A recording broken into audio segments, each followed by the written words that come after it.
बात करते हैं कि देख रहे हैं कि ये जो पश्चिमी सभ्यता सर यहाँ पर आ रही है और जो हम लोग का जो है हिंदी जो है मातृभाषा को गौण होते जा रहा है, तो इस पर आप क्या कहना चाहेंगे? देखिए, ये तो सही है कि पश्चिम की सभ्यता भारत को प्रभावित कर रही है और जो नई पीढ़ी है वो पश्चिम की ओर अधिक उन्मुख दिखाई देती है। लेकिन हिंदी जो इस देश की राष्ट्रभाषा है, इस देश के अनेक प्रांतों में की एक प्रकार से मातृभाषा है, वह कमज़ोर हो रही है ऐसा मैं नहीं मानता, बल्कि इसका बहुत ही तीव्रता से विकास हो रहा है, तेजी से। देश में ही नहीं पूरी दुनिया में हिंदी फैल रही है। ये अलग बात है कि लेकिन इस तरीके का कार्यक्रम, इस तरीके को जो है डूबा हुआ को अब जिंदा कर रहे हैं, हर तरीके के जितने सारे जो राइटर लिख रहे हैं, ये तो आप ही करें। इससे पहले तो ऐसा चीज़ तो हम लोग को ये नज़र में नहीं आया था, ना बुक में लिखा जाता है, अलग अलग जो होता है वो चैप्टर हम लोग को मिलता था पढ़ने के लिए, जो मेन जिनमें कौन साहित्यकार थे, किस तरीके से आगे बढ़ना है। तो हिंदी को लेकर के एक आप हैं जो इस चीज़ को लेकर के बढ़ रहे हैं, अगर आप नहीं होते तो क्या होता? अरे नहीं, मैं ही रही हूँ, और भी बहुत सारे लोग हैं हिंदी की सेवा कर रहे हैं, और ये मेरे लिए सौभाग्य की बात है कि मैं बिहार हिंदी साहित्य सम्मेलन का अध्यक्ष होने के नाते कुछ सेवा कर पा रहा हूँ।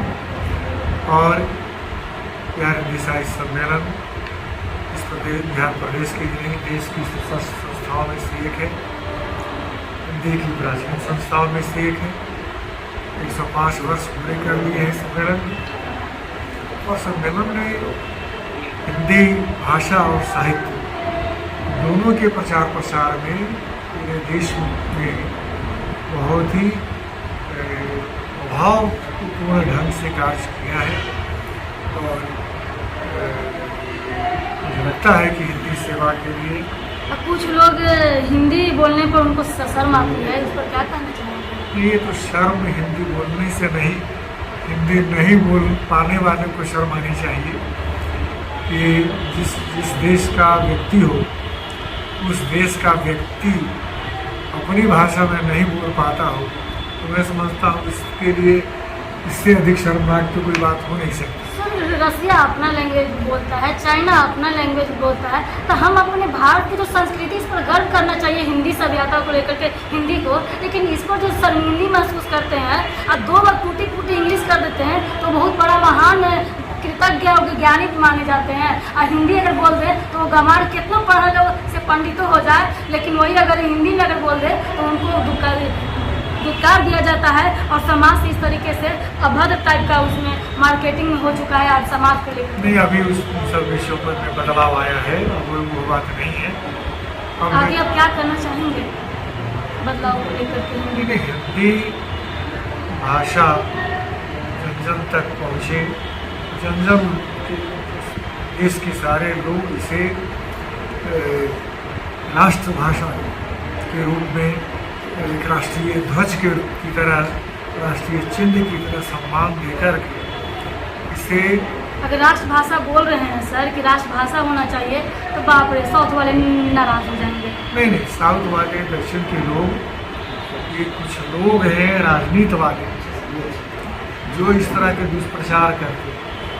आम दक्षिण के लोग, तो दक्षिण भारत के जितने भी प्रांत हैं, उन सब वहाँ के सभी प्रबुद्ध जन इस बात को मानते हैं कि इस देश को जोड़ने के लिए एक संपर्क भाषा अनिवार्य है, और वह हिंदी हो सकती है।